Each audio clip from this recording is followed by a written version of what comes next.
Hay una explicación para este odio antisemita.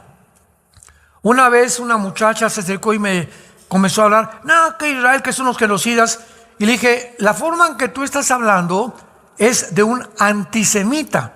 Sí, yo soy antisemita y qué bueno, me siento orgullosa. Y yo le contesté a esta muchacha, porque les recomiendo algo. Cuando ustedes tengan un debate con cualquier persona, ya yo soy comunista y yo estoy en esto. Mira, vamos a comenzar, antes de tener un debate, a definir los términos. ¿Tú me puedes definir qué es un antisemita?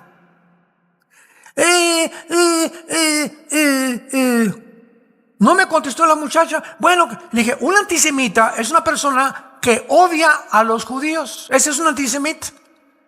Ahora, tú me dices que un antisemita, te voy a hacer una pregunta. ¿Por qué los odias? ¿Qué te hicieron? ¿A qué judíos conoces que se han metido a tu casa a robar, a violar, o que te han robado? ¿Por qué odias a un grupo étnico, como decir, odio a los italianos, odio a los mexicanos? Eso no solamente es antisemita, es racismo puro. Y estamos tratando de elogiarnos ya el racismo, que hay que acabar con el racismo. Y vemos nosotros un racismo, pero completamente enfermizo, contra las personas, como todas estas desfiles que ha habido en las ciudades, Israel, etcétera, etcétera, son dirigidas, el 80% que iban en esos desfiles eran musulmanes. Y se les pegan 2 o 3 personas y creen todo París, todo Inglaterra contra Israel y contra el genocidio, etcétera, etcétera. Mentiras, mentiras, mentiras. Entonces, cuando venimos a la Biblia, encontramos una respuesta.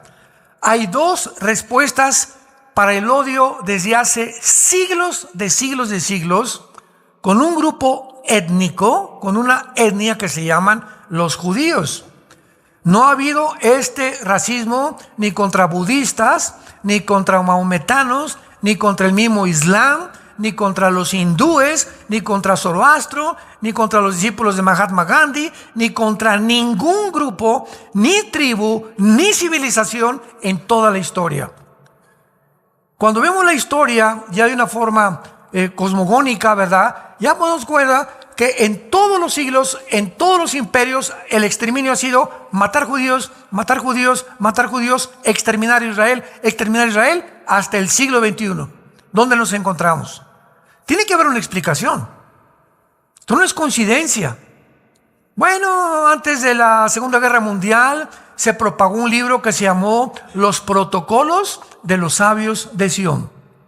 Este libro, escrito por los zares rusos en el siglo XIX, explica claramente en el libro: los judíos son los culpables de todo porque son los dueños de los negocios, los dueños de los bancos, los dueños de las escuelas, los dueños de la educación, etcétera, etcétera. Por eso el mundo está como está. Hitler lee los protocolos de los sabios de Sion y es influido. José Stalin y todos los que persiguieron el siglo pasado, el imperio español, franceses, etcétera, etcétera, lo creyeron sin darse cuenta que el Holocausto desmintió esta mentira.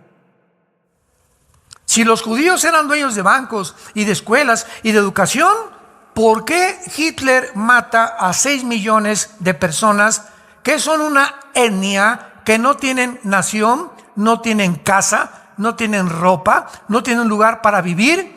¿Qué fue lo que vio Hitler de enemistad en ellos? Los protocolos de los sabios de Sion.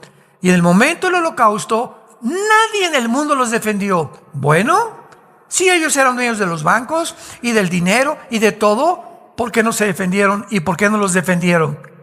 El Holocausto desmintió los protocolos de los sabios de Sion. Mentiras, mentiras que propagaron los zares por los pogromos. Los pogromos eran como los campos de concentración rusos, donde metían a los judíos y los asesinaban y los torturaban cruelmente. Muy bien. Como cristianos ahora estamos entrando en un mundo antisemita.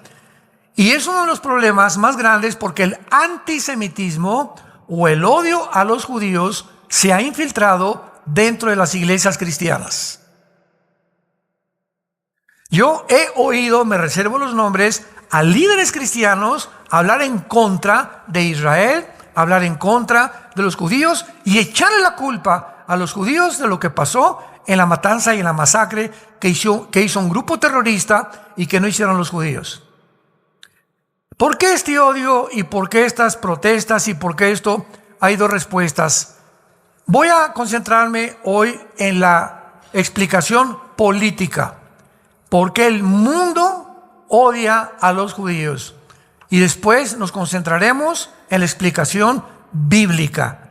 Entonces hay una explicación política que el mundo da y la explicación que la Biblia da. Muy bien. Desde la perspectiva política, ¿cómo se podría explicar el antisemitismo? Tenemos que comprender todo en la vida. No ser como burros o como ovejas y seguir solamente porque alguien dice, yo también.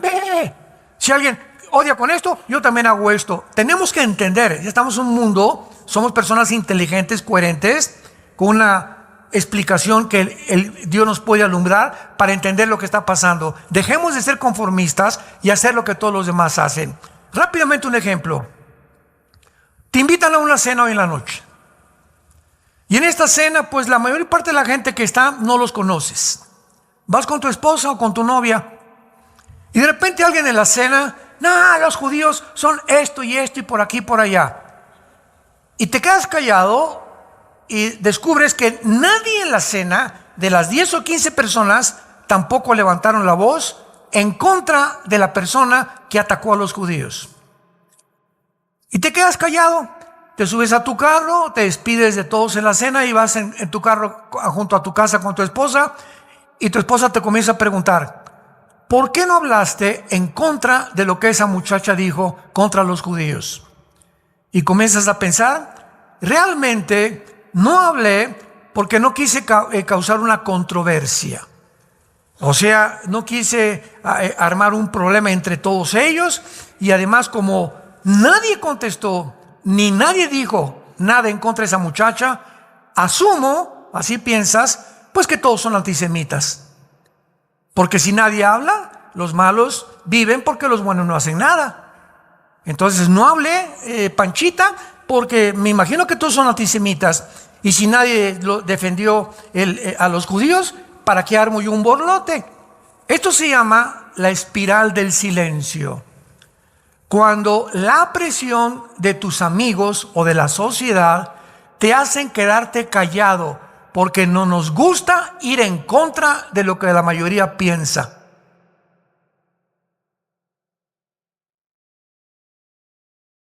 Tú vas a las reuniones de los nazis, millones de personas, ¡Heil Hitler! ¡Heil Hitler!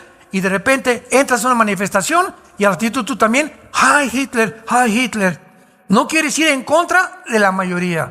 En tu escuela están a favor de los palestinos, no quieres estar en contra de la mayoría y tú también, ¡sí, muere Israel! Porque es el conformismo del ser humano.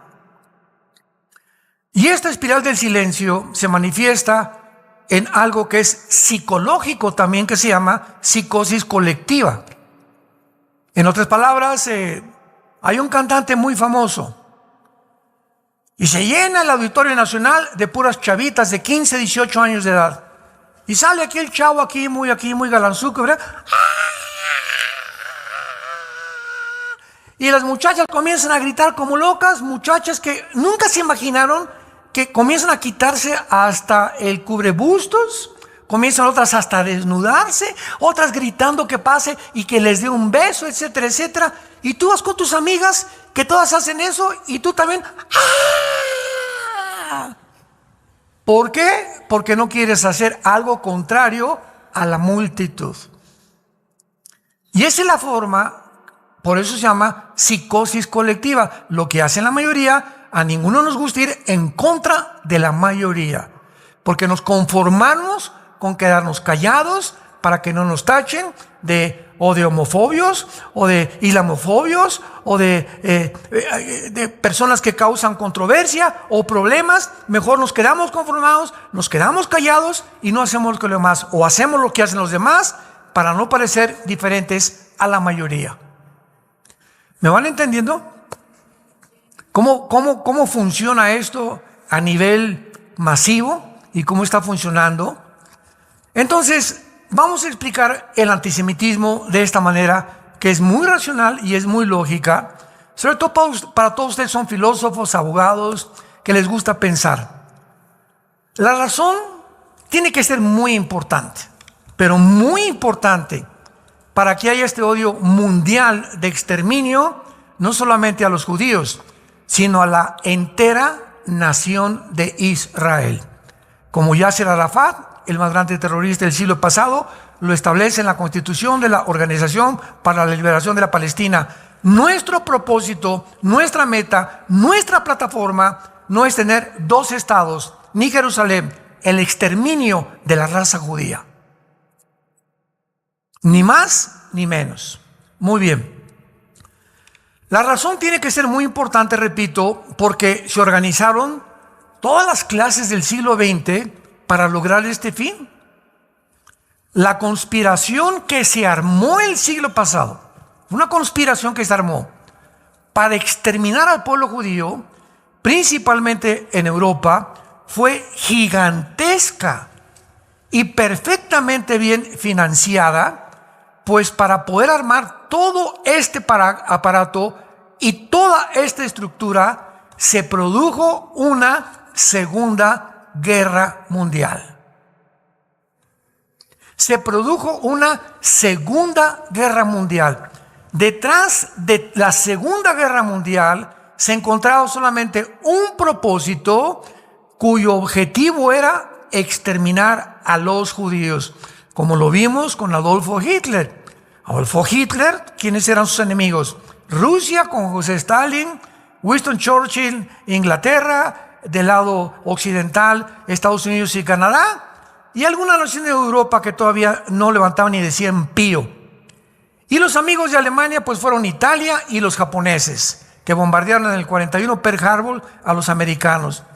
¿Por qué Hitler, teniendo pleito con Rusia, por el amor de Dios, Inglaterra, Estados Unidos, de repente, vean ustedes la mentalidad, se vuelve contra un grupo étnico, pequeño, sin casa, sin ropa, sin dinero, sin cuentas de banco, sin un ejército militar y ni tierra para vivir tenían?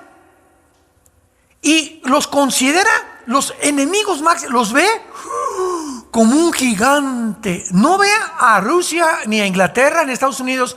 Hitler ve a los judíos como la primera oposición mental que él sentía, que realmente ellos eran sus enemigos y que los tenía que exterminar a como diera lugar, olvidándose de la misma guerra. Y para ello planea un proyecto llamado La Solución Final, donde le dice a Henry Himmler y le dice a todos los demás líderes que tuvo en la Gestapo: hagan campos de concentración por toda Alemania y busquen a todos los judíos que puedan ustedes encontrar, pónganles una estrella aquí, que es la estrella del rey David, en su ropa para marcarlos, métanlos en camiones y díganles que los vamos a llevar a dormitorios y a bañarlos. Y estos supuestos baños pues eran los campos de concentración. Y ahí van los trenes llenos, inundados de niños chiquitos, jóvenes, mujeres, de todo tipo de seres humanos. Los bajaban del tren, los metían en unas casas grandísimas o construcciones y les decían que los iban a bañar. Se tienen que quitar la ropa, los encueraban, los metían ahí y ya que estaban ahí, les cerraban las puertas y le abrían las llaves al gas para ahogarlos y asfixiarlos y matarlos. Los sacaban con palas mecánicas, los echaban en trincheras que habían armado ahí, les echaban gasolina, a muchos los quemaron o los enterraban a muchos vivos también. 6 millones de judíos.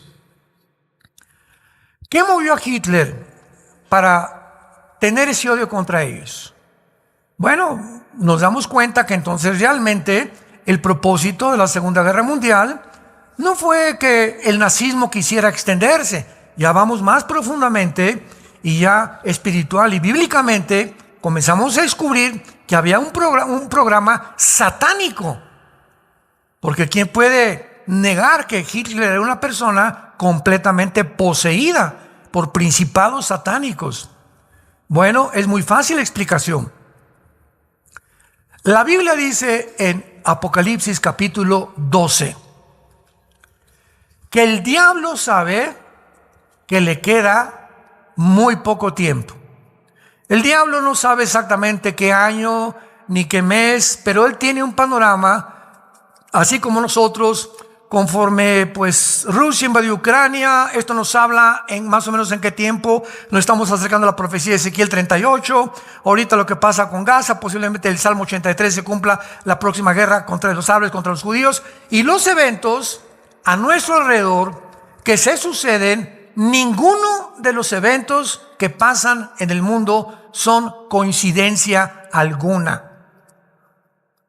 Todas son piedras de un mismo rompecabezas, donde ya comenzamos a juntarlos aquí, acá, acá, y comienza a adquirir ya calidad, claridad, entendimiento.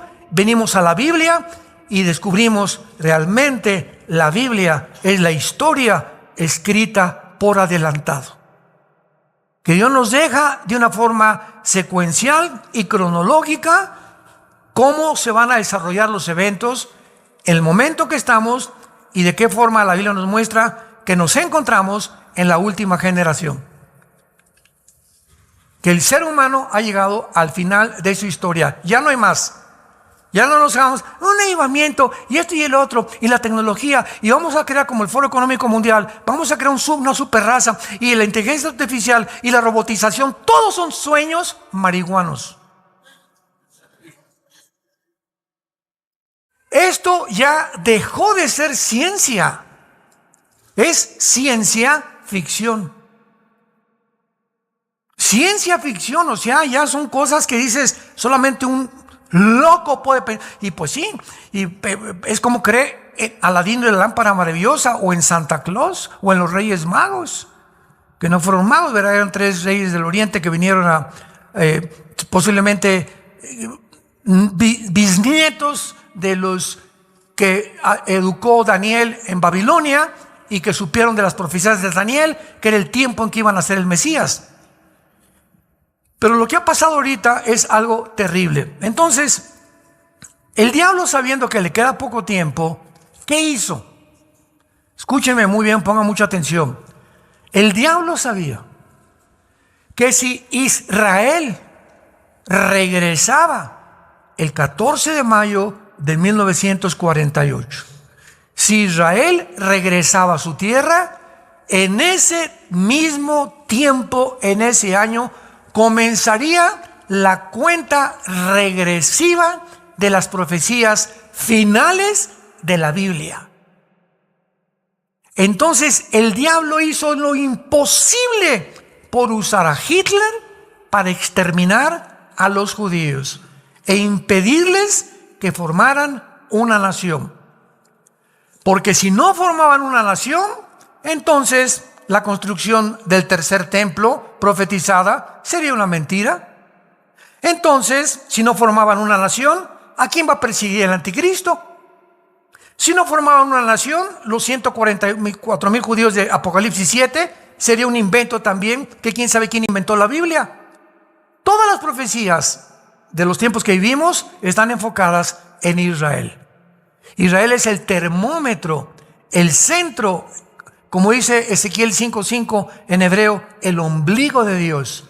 Es exactamente donde el cordón umbilical sale de la mamá y es cortado y se queda de una vida. El bebé sale a otro medio ambiente. El momento en que se corta el cordón umbilical, encuentra otro medio ambiente, nace a un nuevo mundo. Si Israel nacía y se como una nación otra vez, el diablo sabía que ya su tiempo se ha acabado. Y no lo logró. Gracias a Dios, Hitler no los pudo exterminar y los judíos fundaron su nación. ¿Y qué hizo el diablo? Se les fue encima con el mundo árabe. En el 15 de mayo, un día después, los trataron de destruir. 1956 los volvieron a tratar de destruir en la guerra del Canal de Suez. 1967, junio del 67, la guerra de los 6 días, los volvieron a tratar de destruir 22 millones de árabes. 1973, hace 20 años, la guerra de Yom Kippur, y no pudieron tampoco, y los árabes se dieron por vencidos. No podemos, vamos ahora a formar grupos terroristas. Y vamos a tratar de no ya ser nación contra nación, vamos a sabotearlos, a mandarles cohetes desde lejos, a sabotear embajadas, etcétera, etcétera. Y entonces comenzaron a formar al grupo, la Hermandad Musulmana de Egipto, a Hamas. Y Hamas entrenó a los guerrilleros de Irán. La Guardia Revolucionaria de Irán, que es el servicio secreto de Irán, comenzó a educar a Hezbollah, que es el grupo guerrillero en el Líbano, al norte de Israel. Después vinieron ISIS, Al-Qaeda, los Houthis y los talibanes en Afganistán y en Pakistán. Más de 6-7 grupos guerrilleros que existen actualmente con el único propósito: destruir a la nación de Israel. El diablo no se ha dado por vencido.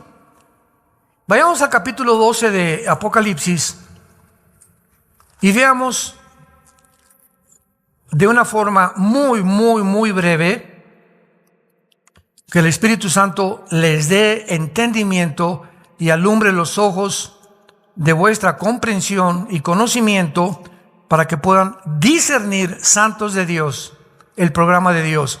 Apocalipsis 12 resume toda la historia de Israel. Y comienza siempre, ¿verdad?, con un sueño o con una señal que aparece en el cielo, una mujer vestida del sol, con la luna debajo de sus pies, su corona. Y muchos han inventado que era la Virgen María, por el amor de Dios. De ninguna manera. Si tú checas Génesis 37, del 9 al 10, vas a ver que fue un sueño que tuvo José. Siglos antes, la misma señal que está aquí es el sueño que tuvo José. Y cuando su papá le pregunta a José, ¿qué es esto?, el mismo Espíritu Santo interpreta y nos dice, ¿verdad?, claramente que estas 12 que estaban debajo de sus pies son las 12 tribus de Israel, y Jacob como uno de los patriarcas de Israel. Y dice que esta mujer estaba encinta con dolores de parto. Y entonces aparece inmediatamente, antes de que nazca el bebé, una gran señal, un gran dragón escarlata, que en el versículo 9 dice que es Satanás, que tenía 7 cabezas, 10 cuernos, sus cabezas 7 diademas. Eso lo hemos explicado muchas veces.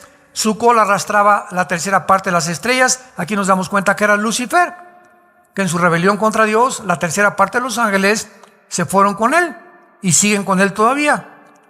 Y dice aquí la Biblia que entonces a estos ángeles o estrellas las arrojó sobre la tierra, y el dragón se paró enfrente de la mujer a fin de devorar a su hijo tan pronto como naciera. Desde el Antiguo Testamento, cuando el diablo sabe que de la semilla de una mujer, Génesis 3:15, vendría genéticamente el Mesías, el diablo se dedica desde el libro del Génesis a perseguir y a impedir que esa semilla prometida a Eva no naciera. Y vemos el primer ataque en Génesis 6, cuando los ángeles caídos bajan a la tierra, embarazan mujeres. ¿De qué forma? No sabemos, pero alteran la genética de las mujeres y producen gigantes de 4 metros de altura, con 12 dedos en las manos y 12 dedos en los pies, gigantes que vivieron en el mundo 1000 años. ¿Quién acabó con los gigantes? En 2 Samuel 21, el rey David. Mató a los últimos 4 que eran hermanos de Goliat. El primero que mató David con el rey Saúl, ¿se acuerdan? 1 Samuel 17. Entonces vemos nosotros que Satanás intenta hacer. Segundo intento, llegan a Egipto. Después del Génesis comienza el Éxodo, con las tribus llegando a Egipto. En Egipto, el faraón, de alguna forma diabólica, sabe que de entre las mujeres judías viene una semilla. ¿Quién se lo dijo a Faraón? Y llegando a Faraón, ordena a las parteras hebreas, Éxodo capítulo 1, que maten a todos, ordena a todos los niños que fueran a nacer y que no los dejaran vivir más de 2 años. ¿Y qué pasa en este segundo intento satánico de impedir que la semilla? Vean cómo todo tiene, no es coincidencia, todo tiene una razón de ser. ¿Qué hizo Dios con esto? La mamá de Moisés, él era el que vendría, donde venía la semilla y a salvar a Israel. Agarra la mamá de Moisés al bebé, hace una arquita de juncos y la echa al río Nilo lleno de cocodrilos. Con la fe y la confianza que Dios les puso a su Espíritu Santo y a su papá, de que iba Dios a proteger a ese bebé. Pero a ese bebé no lo iba a tocar la espada del faraón. Y viene el río Nilo con el arca del bebé y pasa enfrente de donde se encontraba, ¿quién creen? La hija del faraón, lavando ropa o no sé qué estaba haciendo ahí con sus doncellas. Y ven al bebé, y ven a las muchachas, y recogen al bebé. La hija del faraón lo ve, ¡ay, qué niño tan hermoso! Y lo adopta. ¿Cuándo se imaginó el diablo que el mismo bebé que el faraón trataba de matar, iba a ser educado en su palacio? Los caminos de Dios no son nuestros caminos. Y Moisés es educado por el asesino más grande que quería matar, y que él era el que iba a ser el libertador de la esclavitud de los judíos.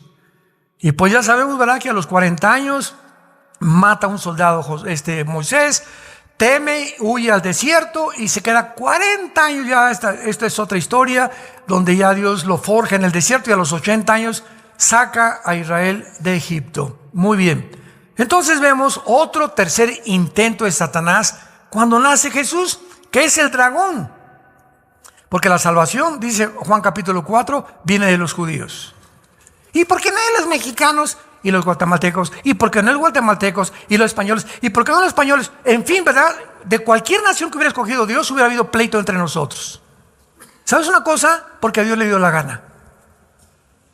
Simplemente la soberanía de Dios, Él determinó escoger un punto geográfico minúsculo, insignificante, en el Medio Oriente, donde naciera el Mesías que vendría a liberar a judíos, palestinos, árabes y musulmanes, y a cualquier persona que se acercara a la cruz. Entonces, ese fue el propósito de Dios. Vendría el Mesías de Israel. Entonces, ya comenzamos a entender el odio que se esconde detrás del exterminio. Y además, no lo más importante, porque lo más importante es el nacimiento del Mesías, pero vemos que cuando nace Herodes, cuando nace Jesucristo, ¿se acuerdan? Que llegan los reyes y que le dicen al rey Herodes: hemos oído que van a nacer este tiempo que estamos viviendo en Navidad, aunque sabemos que Cristo no nació el 24 de diciembre, lo aprovechamos para dar testimonio de Él.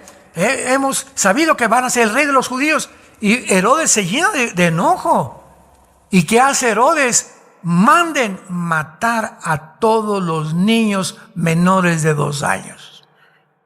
Otro intento satánico, porque venía detrás de esa semilla que iba a destruir finalmente al mismo Satanás en la misma cruz. ¿Y qué hace la Virgen María y José? Nada, se les aparece un ángel y les dice: huyan a Egipto, porque el rey Herodes quiere matar al niño. Y se va, pasa el edicto de la matanza, y gracias a Dios ya Jesús crece, ¿verdad? Nace en Belén, se educa casi toda su vida en Galilea, en Nazaret, etcétera, etcétera. Y así es la sobrevivencia del Mesías milagrosamente. Pero el punto también que quiero ver ahorita, que es la explicación política. Obviamente vimos que la razón es muy profunda. Ya vimos la razón espiritual. El diablo ha querido siempre odiar a los judíos, porque de él vino el Mesías. Pero además de los judíos, tenemos este libro.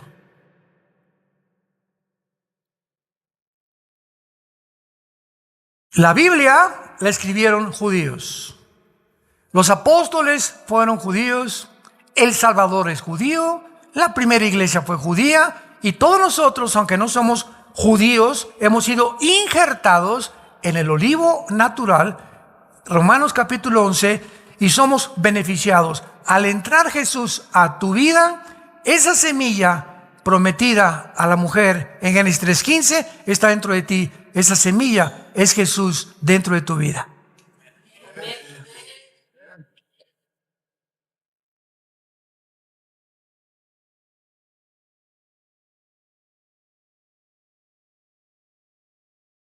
Esta razón es muy importante por cuestión de que también la Biblia vino de parte del pueblo o del Antiguo Testamento. Pero vean esto, esto es increíble. Esta razón, por ser tan profunda, ¿verdad? Y muy importante por causa del efecto que han tenido, el efecto que los judíos han tenido en la historia política de las naciones occidentales. ¿Cuál ha sido? Gracias a las escrituras del Antiguo Testamento, que en el monte Sinaí Dios le dio en 2 tablas de piedra a Moisés, esas leyes que Dios le da a Moisés contienen, y las demás otras contienen, las leyes en contra de la esclavitud, de la opresión y del totalitarismo. Son leyes para que ellos no volvieran a tener opresores. Algo desconocido totalmente. ¿Qué fue esto? Que en la historia política del occidente, los judíos han sido los únicos en mover las sociedades occidentales en la dirección de la liberación política de opresión de los gobiernos. ¿Qué quiero decir con esto? Estudiantes de leyes, la democracia no vino de los griegos, que no te engañen. La democracia vino de las leyes del Antiguo Testamento. Las leyes del Antiguo Testamento, por su alto contenido ético, por su alto contenido moral, iban en contra y continúan yendo en contra de la opresión. ¿Quién es Moisés? Un libertador. ¿Cuál es la historia de los judíos? Un pueblo libertado de la esclavitud. Y Dios les da estas leyes y este pensamiento judaico que comienza a influenciar los gobiernos, tanto de Europa como del continente americano, es lo que los gobiernos totalitarios odian. ¿Por qué? ¿Quién es un gobierno totalitario? Es igual a esclavitud, ni más ni menos. Un gobierno totalitario es un gobierno de esclavos. Los romanos fueron totalitarios. Todos los gobiernos casi del siglo pasado fueron totalitarios. El comunismo es una ideología totalitaria. Son gobiernos que les conviene tener al pueblo abajo, en pobreza, que no crezcan, que no sean educados, para que el gobierno sea el que controle al pueblo y el gobierno sea el que domine absolutamente todo lo que acontece dentro de una sociedad. Negando libertades, garantías individuales, negando la propiedad privada, negando la libertad de acción, negando la libre empresa, negando la democracia, negando el capitalismo. Eso es un gobierno totalitario. Le llaman también dictaduras. El ejemplo obtenido por la revelación del Antiguo Testamento de la Biblia ha ido moviendo, o se ha ido moviendo hacia la democracia, y es lógico, voy a repetir, que las clases de gobernantes, las élites del poder, vayan perdiendo poder por este movimiento. Muy bien, entonces vemos nosotros, ¿verdad?, que es lógico que este avance de la democracia ponga a temblar a las élites del poder, porque van perdiendo por este movimiento, ya que no les convienen ni tampoco quieren un cambio. La clase que actualmente gobierna en la mayor parte del mundo no aprecia favorablemente la influencia del pueblo judío en Occidente. Vamos entendiendo políticamente por qué ese odio de las clases sociales, de la Organización Mundial de la Salud, de la Organización de Naciones Unidas, la ONU odia a Israel. De los 70 decretos que han sacado para condenar naciones, de los 70 decretos desde 1946-47, el 70% son contra Israel. Ahora que Hamás hizo esta masacre y esta carnicería ahí en Israel, la ONU se puso del lado de Hamás. Esto es increíble. ¿Quiénes son los judíos? Bueno, el pueblo judío es una etnia religiosa organizada alrededor de una historia de una revolución de esclavos, si lo podíamos resumir de una forma histórica. Ya vimos la ley que Dios le entrega a Moisés después de que se escapan de la esclavitud de los egipcios. Es la ley de los esclavos liberados que se encuentra en las páginas de las Sagradas Escrituras. Es la ley para que ningún otro pueblo los pueda oprimir jamás. El camino histórico a través de todo lo que hemos visto indica que una revolución de esclavos, que es realmente la lucha contra la opresión. El ser humano es un ser humano que debe luchar por su libertad.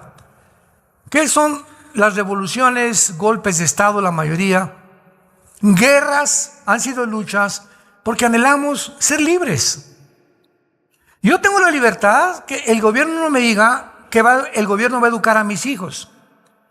Y que ahora el gobierno les va a inculcar en las primarias la ideología de género y le va a enseñar a un niño de 5 meses, de 5 años, cómo masturbarse. Discúlpenme, ¿verdad? Pero esa educación moral me pertenece a mí, no al gobierno. Yo tengo que ser libre para comprar, si tengo dinero en una casa o para vender una casa, tengo una propiedad, y no que algún día llegue el gobierno y me diga, esta casa es mía, o me la entregas o te la quito o te la expropio.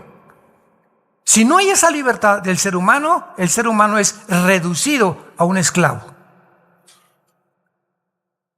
Y es la tendencia, el anticristo llegará y pondrá con broche de oro, cerrará, terminará con las democracias, el capitalismo, el libre mercado, etcétera, etcétera.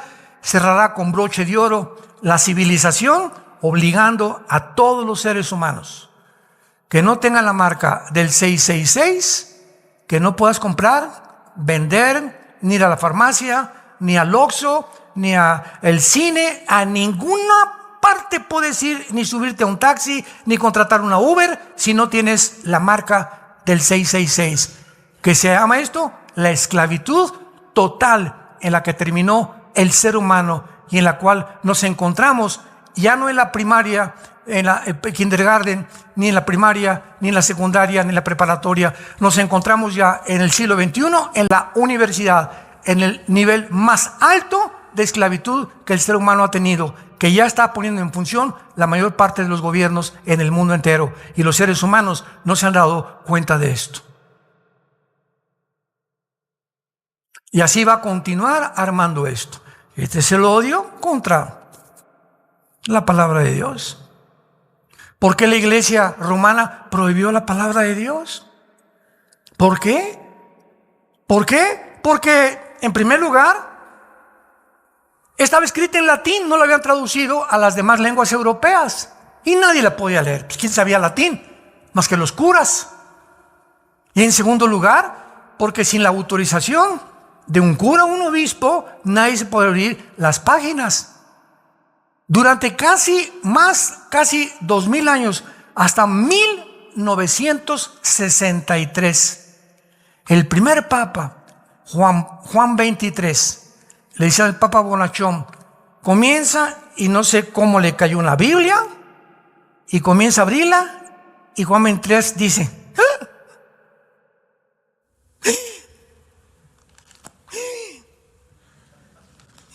Jesús, María y el burrito que los acompaña. ¿Qué hemos hecho?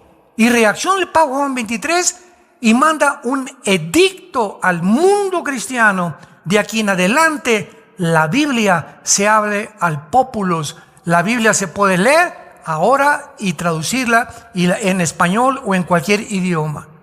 Ahora el pueblo cristiano no necesita tampoco que tener a alguien para que interceda, ni tampoco los santos son los que interceden delante de los seres humanos. Y viene una revolución que se llamó la Revolución Católica en el 63 con el Papa Juan XXIII, donde ya mandaron quitar hasta los santos en muchas iglesias, en otros los dejaron porque siguen considerando, ¿verdad? Es una religiosidad tremenda, pero mandó a quitar eso, permitió la música dentro de las iglesias católicas. Ahora hay grupos católicos que leen la Biblia y hay millones de católicos actualmente que son nuestros hermanos. Gracias a que han comenzado a leer la Biblia. Y Jesús dijo en Juan 8:32, cuando conozcas la verdad, conocerás la verdad, vas a ser libre. Mientras tú no conozcas la verdad, eres un esclavo del pecado, de las tradiciones, de los sistemas, de las ideologías, de las filosofías que han provenido de hombres como tú y como yo. Jesús dijo, yo soy el camino, la verdad y la vida. Yo soy la luz y el que me sigue nunca carecerá de tinieblas. Es el tiempo que tú despiertes, que abras los ojos y que te acerques a Dios. Que te acerques a ese amor que hubo en esa cruz hace 2000 años, de un hombre que abrió sus brazos, que ahora vamos a celebrar el cumpleaños. Alguien me dijo, oye, yo no creo ni que Cristo haya existido. Compadre, le dije, ¿qué fecha estamos? 25 de mayo de 1999. ¿Desde cuándo lo contamos, compadre? Desde que Cristo nació. Es tan grande la influencia de Cristo históricamente que contamos la historia desde que Él nació. Antes de Cristo y después de Cristo. ¿Antes de Buda o después de Buda? ¿Antes de Mahoma después de Mahoma? ¿Antes de Mahatma Gandhi después de Mahatma? ¿Antes de Walter Mercado después de Walter Mercado? Es tan grande su impacto en la historia que no solamente eso divide la historia, sino que además es el único personaje en el mundo que se celebra su nacimiento y su cumpleaños. ¿Cuándo nació el Buda? No chepo. ¿Cuándo nació Mahoma? No chepo. Impresionante. Piénsalo. Hasta los ateos celebran la Navidad.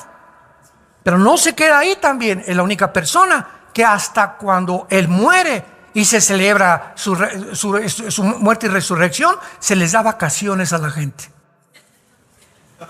La famosa Semana Santa. ¿A qué otro personaje en la historia, como decimos en mi tierra, tráeme el gallito que tú quieras?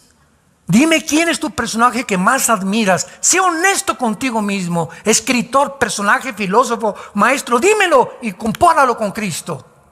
Y tráeme el libro que tú quieras religioso y compáralo con la Biblia, para que puedas entender la diferencia entre la verdad y la mentira, entre las tinieblas y la luz, entre lo que Cristo te quiere ofrecer en esta tarde y lo que tu vida depara si tú rechazas tal vez el día de hoy el regalo más grande, que es la vida eterna que se encuentra en Cristo Jesús.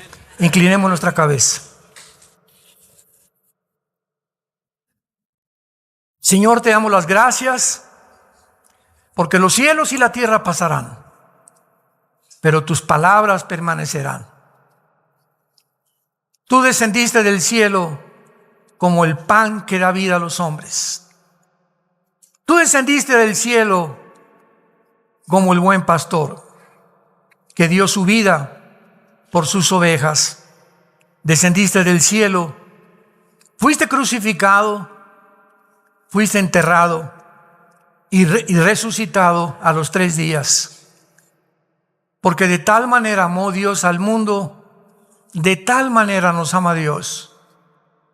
La Biblia dice que Dios te ama. Si tú que me escuchas, Dios te ama, que ha dado a su Hijo unigénito, para que si tú crees en este momento en Él, lo que Él hizo en tu lugar en la cruz y por mí también, no te pierdas. Cuando mueras no desciendas al infierno, que es un lugar de el llorar y el crujir de dientes, lugar de tinieblas eternas, sino que tengas la vida eterna, el perdón de tus pecados. Arrepiéntete en este momento en que Él te está hablando a través de la Biblia. Invítale a tu corazón y permíteme ayudarte con estas palabras que puedes repetir sinceramente. Dile: Señor mío y Dios mío, te pido perdón por mi vida. Me arrepiento de todo corazón, de mi orgullo intelectual, de mi soberbia científica. de la forma como he sido engañado por ignorar la luz y por entender claramente que seguiré siendo engañado, seguiré siendo engañada si permanezco en estas tinieblas y en esta esclavitud. Ahora, Jesús, te pido que entres a mi vida en este instante. Te abro mi corazón, Jesús. Entra como mi Señor y mi Salvador. Líbrame de este mundo oscuro. Muéstrame el camino, la verdad y la vida de la eternidad, para que en el día de mi muerte pueda morir en paz, sabiendo al morir que soy tuyo, que soy tuya, y que me estarás esperando con tus ángeles para llevarme a tu presencia a descansar por toda la eternidad. En el nombre de Jesús. Amén. Hola,